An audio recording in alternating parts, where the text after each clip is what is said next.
In a small village nestled between rolling hills and lush fields, a traditional Kenyan hut stood warm and inviting. Mama Janet stirred a pot with a sturdy wooden stick, her hands moving with practiced ease. The air was thick with the aroma of a staple dish, cooked to perfection. As she stirred, the mixture began to thicken, and she added more of the magic ingredient. The sound of sizzling and the gentle bubbling of the pot filled the air, making everyone's stomach hum with anticipation. The children sat around the fire, their eyes wide with anticipation. "What's it made of, Mama?" one of them asked, their curiosity getting the better of them. Mama Janet smiled, her eyes twinkling with pride.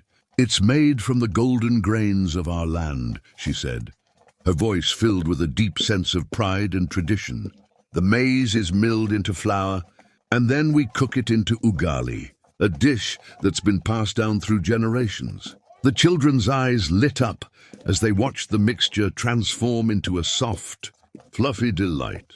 The aroma of cooked maize wafted up, making everyone's stomach hum with hunger. As the ugali reached perfection, Mama Janet scooped it onto a large, flat plate, the sound of the spoon scraping against the pot, a satisfying signal that dinner was ready. The family gathered around, hands washing in a basin before digging in. With fingers dipped in the soft ugali, they savored the simple, comforting meal.